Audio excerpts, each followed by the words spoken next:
Good afternoon, everyone. I hope you're doing well today. My name is Jean Ernst, and I'm the Investor Network Manager. Welcome to our Meet the Founder pitch and Q&A session with Playground. Today, we're joined by Catherine McGee, founder and CEO. Playground is raising $400,000 with a $12 million post-money cap and a 15% discount. While they've already raised the $400,000, we're fortunate that the company is willing to include additional funds raised through our Launch New York Investor Network to further their retail expansion ahead of their Series A round later this year. Catherine will share more about the round and the company shortly. The format of today's session will begin with Catherine providing an overview and a pitch for Playground. And then after the pitch, we'll move into Q&A, where we'll open the floor for any questions. Catherine, I'll pass it over to you so you can start the pitch. All right. Okay, well, hello everyone who's on the call and who will be listening in soon. I'm really thrilled to be here and grateful for this opportunity to present to this Launch New York Syndicate and also be part of Upstate New York's Investor Network. After 18 years of living in San Francisco, I moved to Rochester. It was over the last 18 years through many visits that my husband and I have really grown to appreciate Upstate New York's community and also their business presence, and of course the Bills. About a year and a half ago, we made the big but exciting decision to move our family and my company Playground to Rochester. I actually recently hired Playground's first Rochester-based employee, and I view this as just the beginning of Playground's long-term commitment to building and scaling a meaningful presence here. So Playground is an award-winning wellness brand with a line of clinically proven feminine wellness products that address the top 3 intimate health issues that women face today. So for the first time in history, women do not have to go to their gynecologist or get a chemical-based prescription. We're bringing FDA-cleared products that resolve real health and sexual wellness issues directly to them. I'm Catherine McGee. I'm co-founder and CEO of Playground. I spent over 15 years in the beauty industry at companies starting at L'Oreal and then moving to category defining ones, including Rodan & Fields and Bare Minerals, from their startup to exit.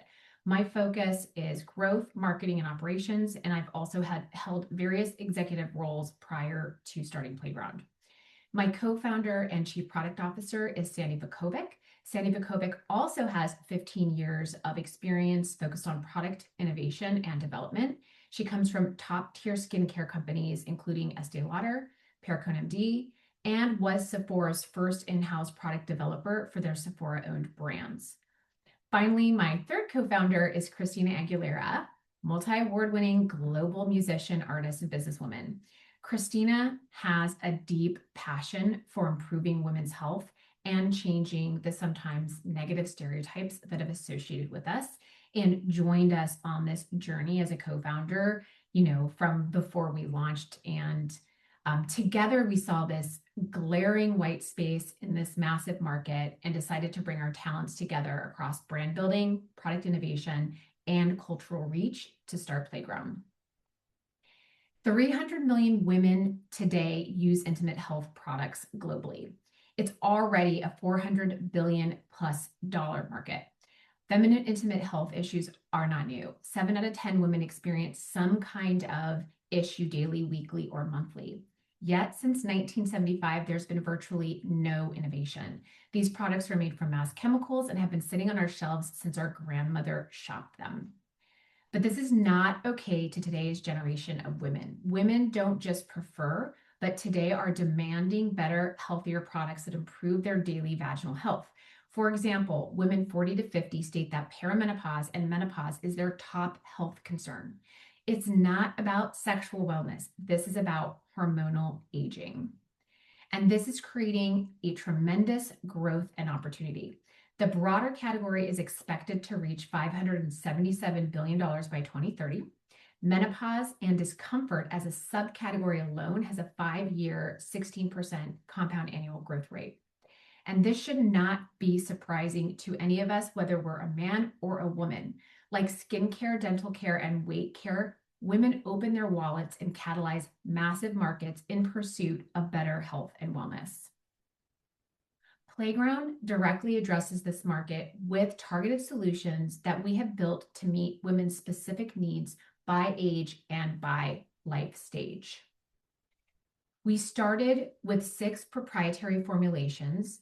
We pursued and have supported them with multiple 510(k) medical device clearances. Playground, we deliver clinically proven and OBGYN informed solutions that are designed to support lifelong vaginal health. It's very important for us to make the best quality products, and we focus on clinical rigor, clean ingredients, and very high efficacy standards so that we can elevate the performance bar within this category. In a category like this that is rapidly expanding, yet still really defined by these legacy brands, we are building the trusted destination in women's intimate wellness for today's woman, a brand that is have an immersive experience centered on confidence and synonymous with today's definition of intimate wellness. Okay, so over the past 3.5 years, which is when we launched into market, we've intentionally built the foundation of a business with a focus on product market fit first before scale. We've sold over 500,000 products, or roughly 1 product every 3 minutes. And this traction is exciting as we head into our biggest year this year, which is scaling our online business and expanding widely into retail. So Playground's acquisition and retention strategy is a product-first replenishment subscription model. Customers start with a daily or weekly use product, then add on additional products, and then we get them to convert into subscription. Our first therapeutic insert, which we call Miracle Melts, has become a top seller in 6 months, with many customers calling it life-changing. And over the last 9 months since this program has been live, it is delivering impressive customer retention and lifetime value. 60% of buyers of Miracle Melts subscribe, and that is consistent and has been consistent over the last 6 months. We maintain a steady 56% month-over-month recurring revenue rate. We have almost a 1-to-5 CAC to LTV ratio. Our acquisition cost is around $35, and our lifetime value is around $187, which we're working to grow. And then as of January of this year, we are profitable on that customer in month 1. And now that we've validated a repeatable model, right, really focused on these strong economics, we are now primed and ready to scale. Starting at the beginning of this year, we began scaling our acquisition model to reach the 45 million women in perimenopause and menopause. And based on comparable products and the rapid adoption of hormone replacement therapy, we believe this segment represents a significant growth opportunity. If just 5% of women in perimenopause and menopause subscribe to Playground, that represents an estimated $4.4 billion market opportunity. We also have a unique team advantage. In July last year, we hired Kiara Sanchez Mora as our Chief Commercial Officer of Playground. Kiara is the former head of growth at Bonafide Health. Bonafide Health is an early pioneer in therapeutic vaginal menopause suppositories. Bonafide launched in 2028 and sold to Pharmavite in 2024 for $450 million at a 7x revenue multiple. Kiara led that DTC and physician channels for the full 5 years that Bonafide was in market, from year 1 through exit, really representing how, and also to comment, Bonafide had only ever reached 0.4% of women in menopause, which just shows you how still underserved this category is. Retail is the next natural extension of Playground because it is where women most frequently shop for their wellness products. So from inception, we designed a brand with a strong appeal and resonance for women in store and online.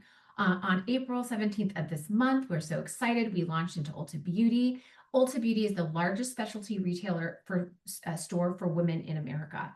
So Ulta is not just a point of distribution, it's a brand aligned partner and a point of discovery. They have over 47 million loyal female customers that belong to their loyalty program. And in addition, Ulta has publicly announced its strategic goal to become the leading wellness destination, investing heavily into dedicated fixtures, staff, and prominent front of store placements. We talked to a lot of retailers. I've worked with retailers for over 20 years, and I've really never seen this level of commitment to a new category. So these are all the reasons why we are exceptionally excited to invest in and grow this partnership in particular. Did some light shopping. I just have a few more in the back. Do you help me?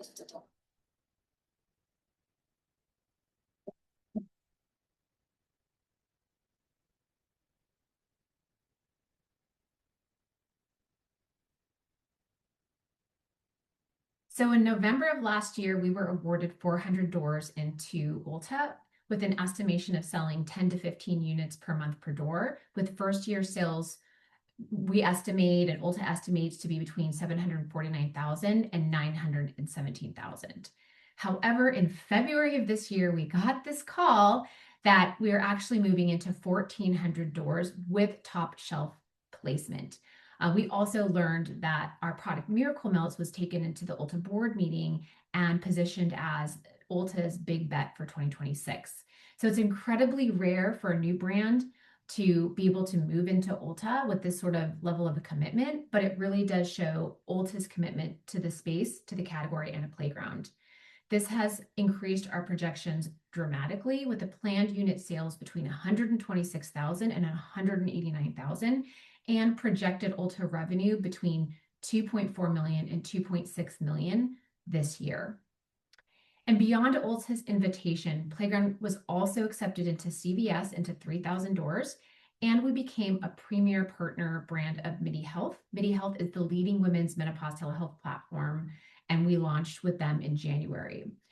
We will continue to engage in retail conversations, specifically with Whole Foods and Sprouts and CVS, but we have intentionally chosen to focus on Ulta and MIDI Health for this year. It's really important that we start off with Ulta to establish a positioning as the premier intimate wellness brand for wellness-minded women ages 25 to 60, and leverage their in-store promotions, activations, and other marketing tactics, because we want to educate customers, we want to position our brand, we want to share our points of difference, and then also work closely with MIDI Health, because MIDI Health can really help credentialize our health products. What has become very clear to us over the last year is that retailers intend to expand this category with brands like Playground in response to accelerating consumer demand. Currently, our customer is the highest need 40 plus woman, but in 27 and beyond, we will begin to offer solutions that solve the full spectrum of women's intimate wellness. Our roadmap is intentionally designed to expand into the largest segments of this category, next with everyday maintenance and prevention, followed by targeted solutions for pregnancy and postpartum, both of which represent a sizable, growing, and historically underserved market. How we will grow is through a combination of product franchise launches and retail scale. We will also add single targeted solutions for specific and acute needs. And this broad plus targeted assortment enables us to scale into both traditional channels that already offer similar products and new channels like telehealth and physicians who want more specialized products. Our year-over-year growth of our product assortment and our year-over-year scale in retail will drive roughly 2x annual growth rate from 2026 to 2029. So let's talk about the fundraise. I opened up the fundraise extension in February when we learned about this unexpected but very big expansion into an additional 1,000 doors at Ulta. And this raise, in large part, is to fund that opportunity, while also continuing to stay on track towards our Series A raise that we're planning for later this year in preparation for a much broader retail expansion in 2027. To make this extension raise attractive to new investors, especially as we had to move so quickly to launch into Ulta, the board and I decided to reopen last year's 2025 SAFE with a $12 million post-money valuation. Last year, we raised $1.5 million on those terms from West Coast Seed Healthcare Venture Funds. And that was also prior to launching Miracle Melts in the market and prior to our Ulta partnership. Our goal for this extension raise was to raise $400,000. So as of last week, we have $455,000 committed, with this last investment coming from Launch New York. And as I mentioned, I am exceptionally proud to have the opportunity to present to upstate and Western New York investors because I do have the hope of growing Playground here.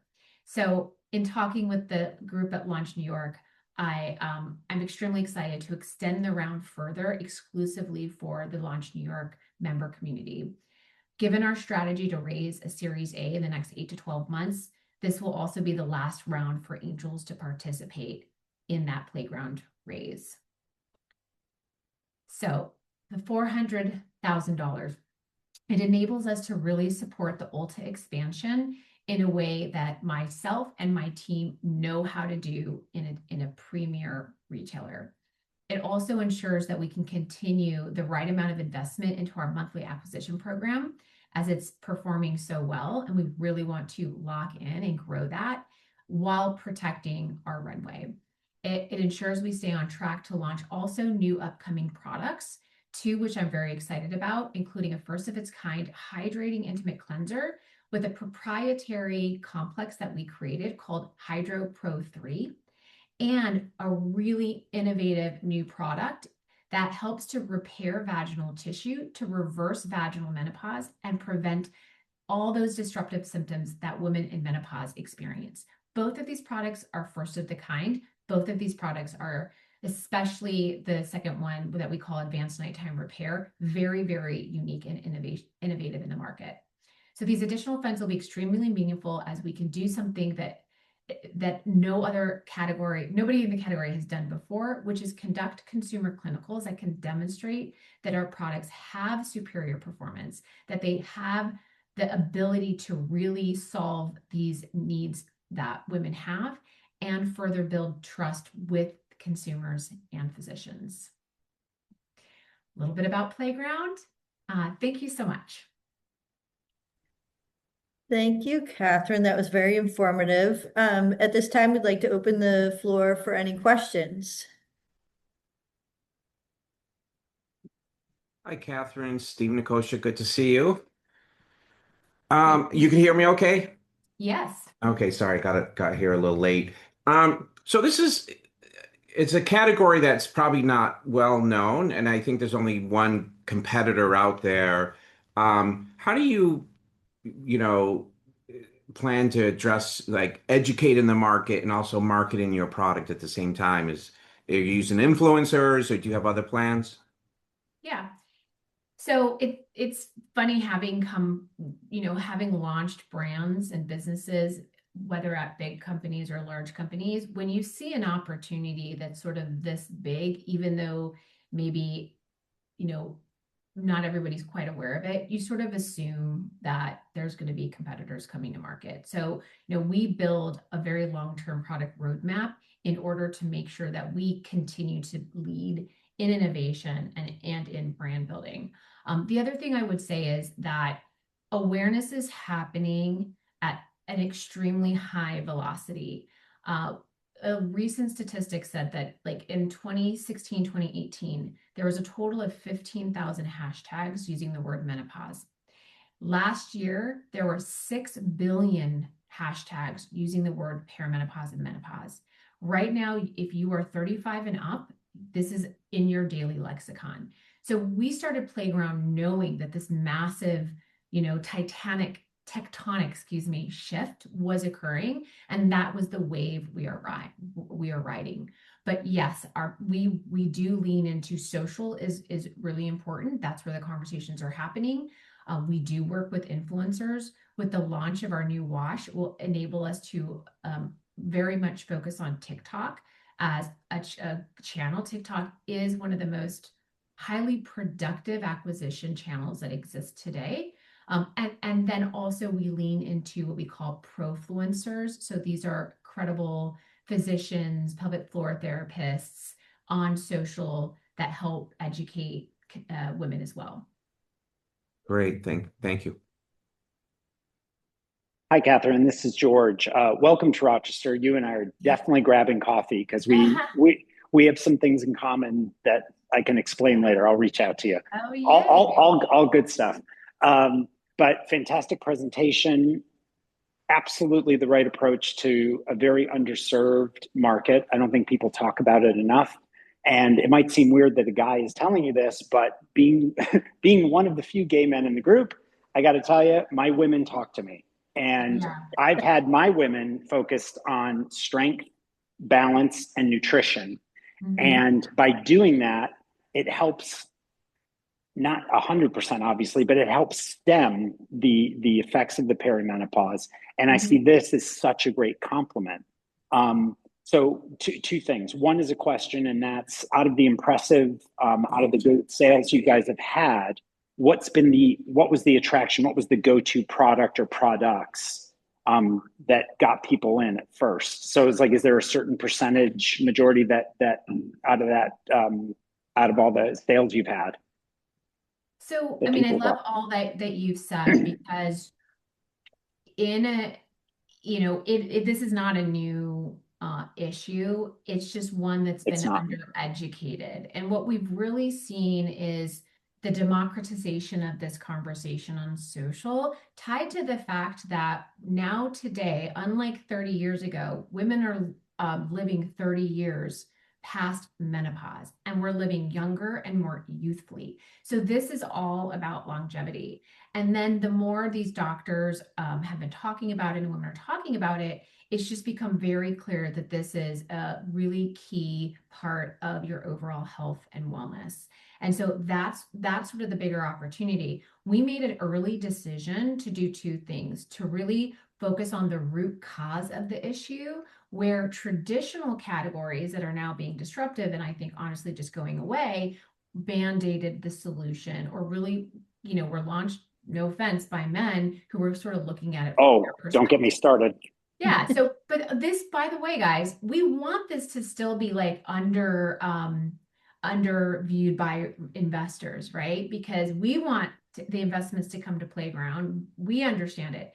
So because we've spent 3.5 years talking to women, we've conducted over 20,000 surveys.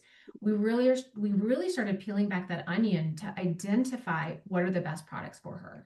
So we initially launched with a clean and healthy multitasking serum and lubricant, two that are now very top sellers. And just for everybody to know here, the 90% of women who buy those products are buying them for discomfort and menopause. And that's been the narrative that we are trying to educate, investors on. We have a huge group of women who aren't just in menopause, but for cancer. These are actually health products, and why the FDA considers them medical devices, because they go to heal certain diseases.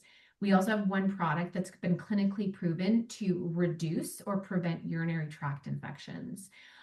We were doubling down on these therapeutics inserts because the adoption is really high, and it provides daily and weekly relief. And once you start using it, you don't want to start using it.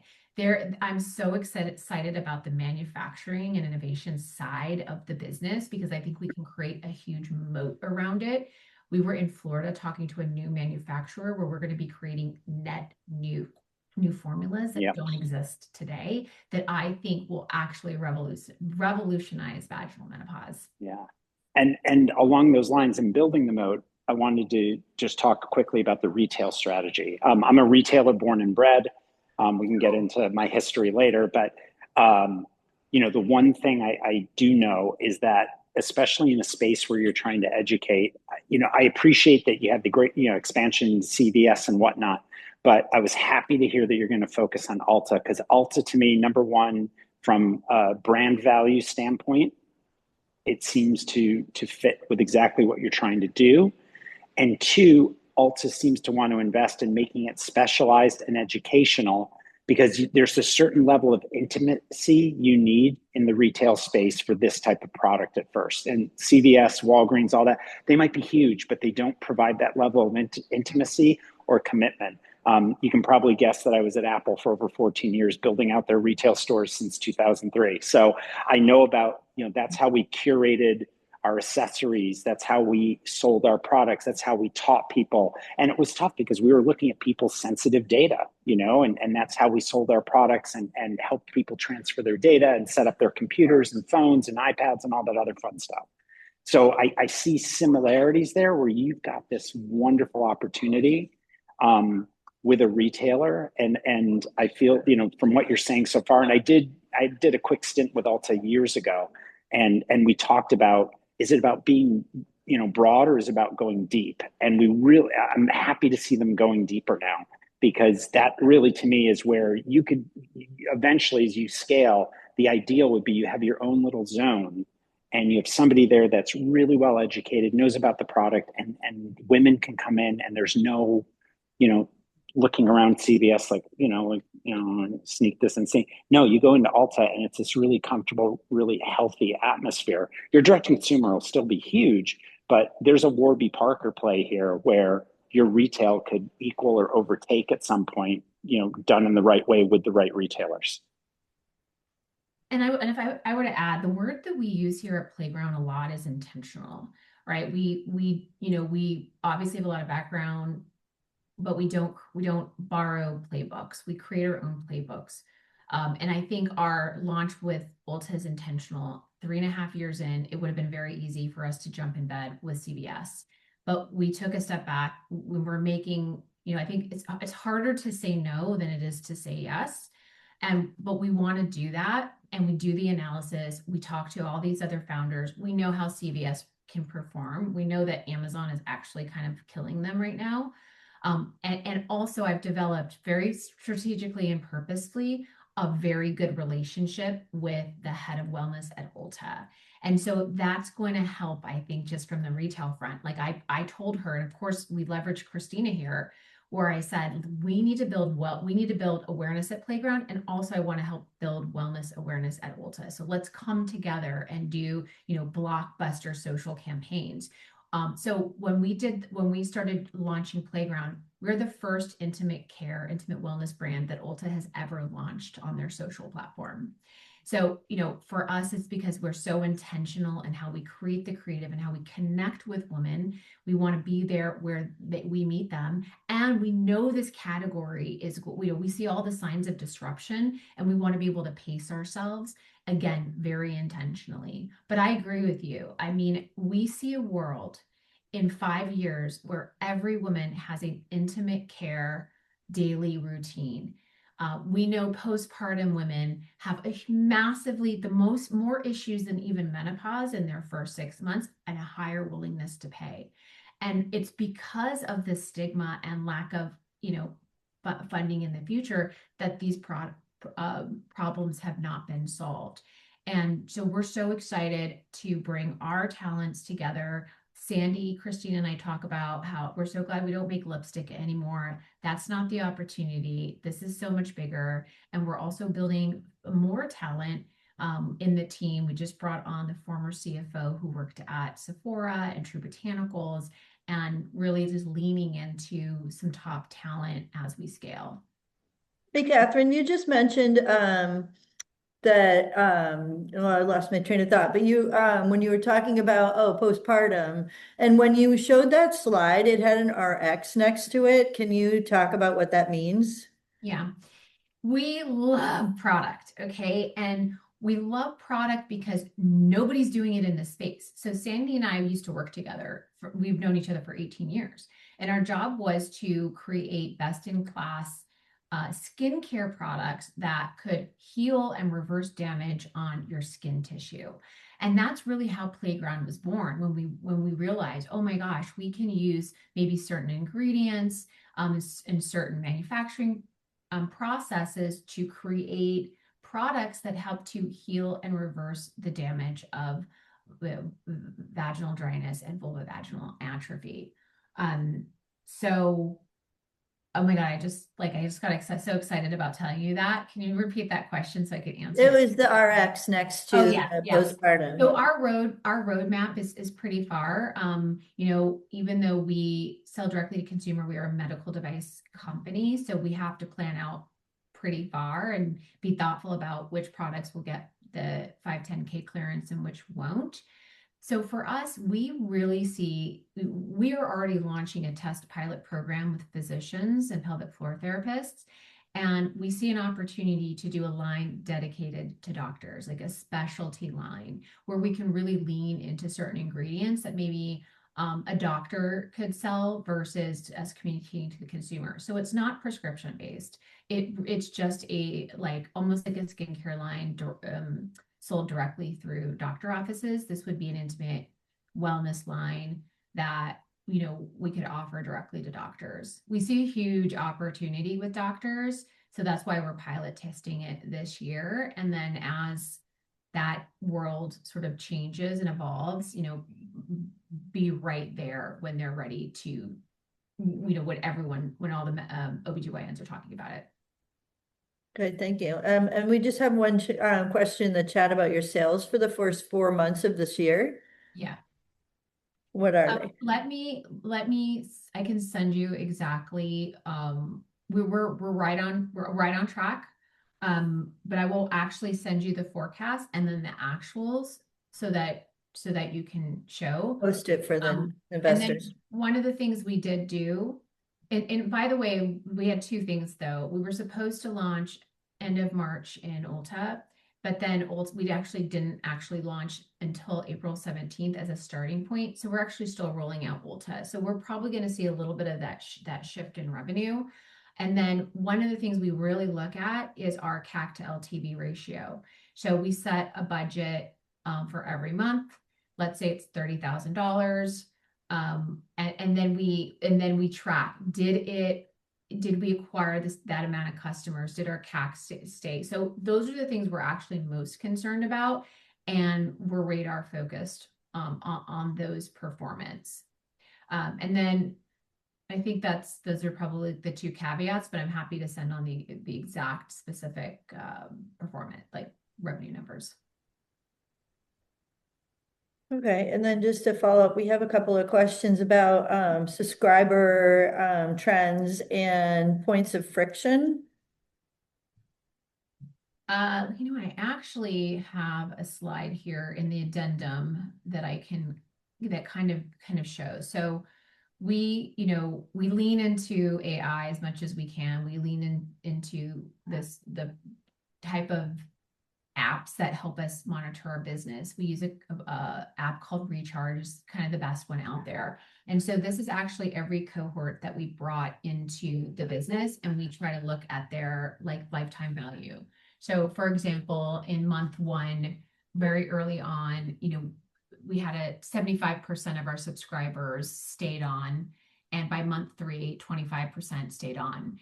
Now we are at between 84 and 86% that stay on month 1 and 77% by month 3.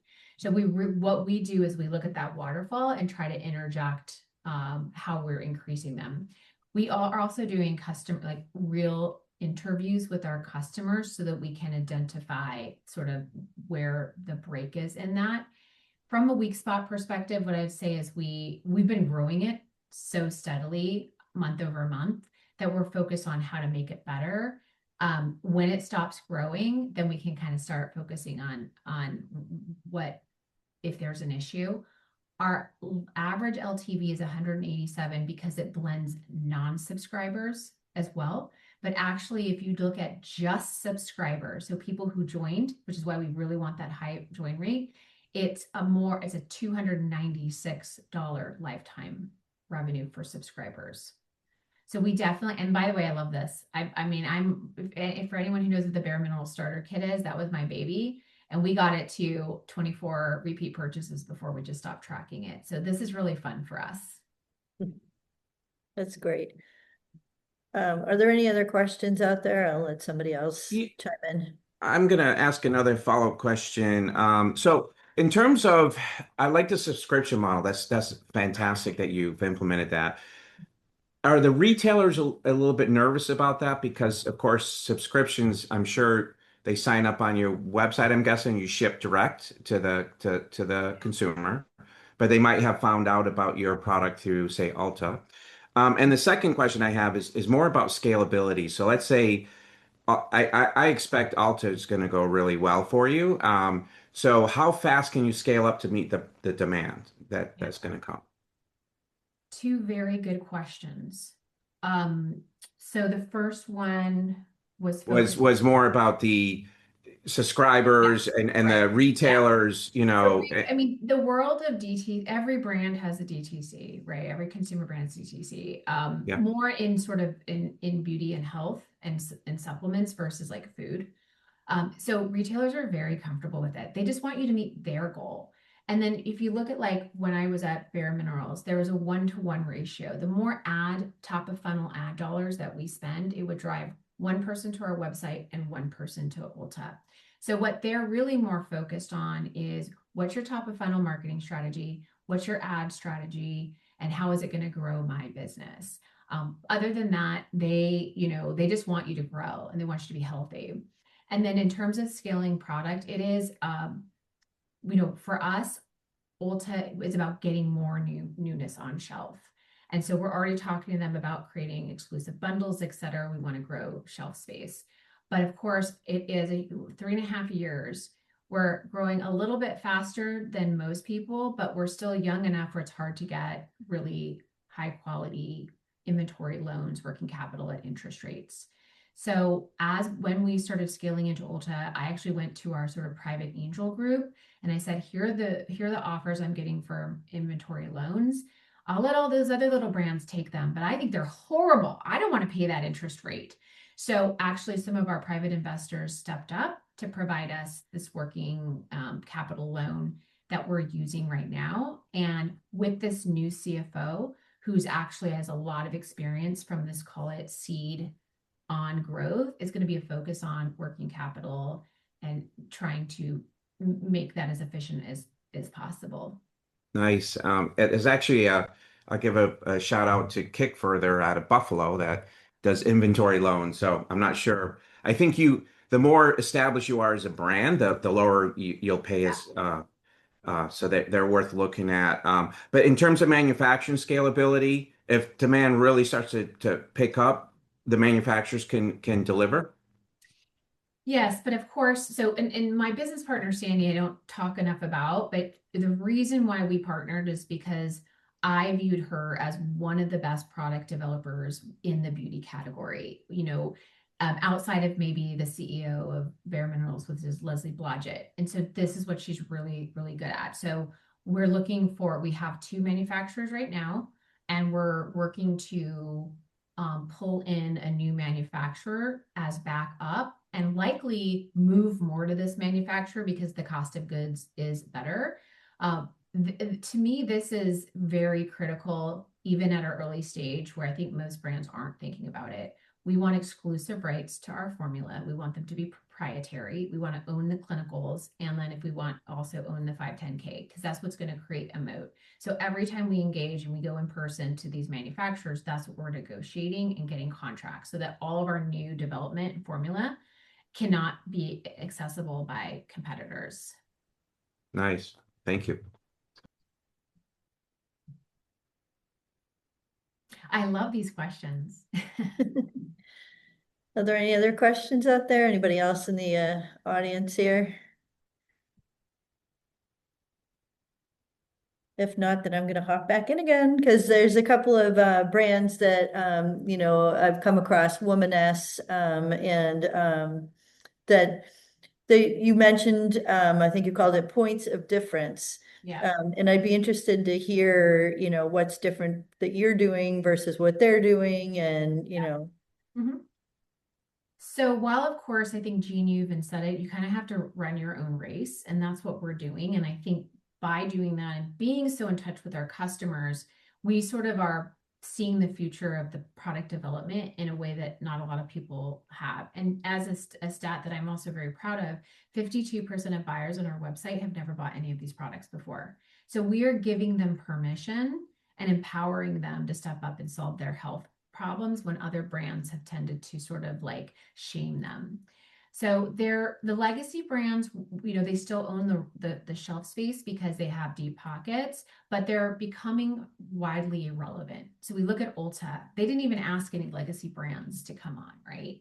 And then with new brands, we expect. I'm humble and naive. I assume if I came up with a great idea, there's 10 other people behind me. So how am I going to always stay ahead of them? So Womaness is a brand. We also look at a brand called Joy Luxe. And we watch them, but we know who our customer is and how to speak to our customer. What's different, Womaness is a pure menopause brand, right? So they're doing hair care, body care, intimate care, just talking to menopause. We believe that the innovation is and the revolution here is intimate wellness and intimate care. So we're very focused on innovation in that space across things. And that means that we create innovative products that are unique and special, where Womaness white labels them. Joy Luxe, actually, it's interesting. I know the founder very well. They've been around 15 years. Okay, so like we've made such bigger headway than they have. And by the way, I found out that last year Womaness made $4 million, and they've been around for 5 years. So I think we're pacing well compared to our competitors, and really, focused on. And I don't think anyone has a subscription program like us. Like, we understand, like, we need these healthy metrics in order to scale without burning a ton of capital. And it's I think focus like that will, put us in a better position than potential, other competitors who will take investor capital and just burn it. Okay. I think I don't know if this Zoom was set up incorrectly, because we can't see all of our participants, but if anybody has a question and they are unable to unmute themselves, you can put it in the chat, so we can ask Catherine those questions. I'll sort of, since we're coming to the end, is talk about the end, like the exit, how does investors get money back in this whole deal? What's your thinking? Are you going to grow this brand and then acquire others? Are you going to try to go IPO? Are you thinking that at some point somebody's going to come in and try to acquire you? Mm-hmm. And I think, Jean, there should be an acquisition PDF in the data room. If not, I'll send it to you, because so what was very fascinating, even being a 21-year-old company, is the number of investment bankers that already reached out to me. Because while early stage investors are less familiar with the space, these investment bankers that represent P&G and L'Oreal are very interested in the space. These products might be antiquated, but they make them hundreds of millions of dollars. So they're already starting to look at what are the new brands that are going to come, and they're very smart. They recognize that these older brands that they have aren't relevant to the woman who's buying them today. So we already have pretty, like, Bonafide was bought by Pharmavite at a 4-year-old. So we know that there's appetite here. Bonafide was sold for 7x revenue, 7x multiple on revenue, because of those medical device clearances and the fast growing space. So for us, it's really acquisition. So I will tell you this: 4 years ago, when we started developing our product, my dream retailer was Ulta. I should be celebrating that. My dream acquirer is Estee Lauder, because Estee Lauder does skincare, hair care, body care, and now they're creating an intimate care group. They really view this as the next, meaningful behavior for women. Hi, Catherine. It's John Chen. Can I ask you a quick question? With the $400K that you're going to raise here, are you fully funded for the next 12 months? This funding gets us solidly through January. I think because we're feeling the market heat up, but I think we've been pretty steady over the last couple of years and thoughtful about, like, our level of growth and our level of spend. But we're seeing such tremendous shifts and change within perimenopause and menopause. We have this Ulta opportunity. We want to grow shelf. That was the decision that we said, let's just go out to raise a real first price round with the Series A. And I'm going to probably start focusing on that even in this summer, because I want to identify who those best partners are. And I've talked to a lot of them already. So I'll spend the next 6 months just introducing Playground to who I think are high quality strategic investors who know sort of the consumer space, but also the health side of it. I think health venture could be a really good fit for us. Interesting. Thanks. Yeah. Yeah, so, just to kind of, I don't know if we want to summarize here, but I mean, it really is, when you make a big decision to move your company, your child, your family all the way across country I'm a California girl. The last couple months, just having the opportunity to meet Bold Ventures, launch New York, it really does make me feel like I made the right decision, and I feel the impact so much more. You don't feel an impact when you're raising a business in San Francisco, but you feel an impact if you can raise a business here. So that's why I'm actually really excited to, even have this conversation, and, and I just like all the like-minded people that I've sat here. So very excited about that. And then I'm glad we got to talk a lot about numbers, but I also want you guys to know, like, this is a very important mission for me.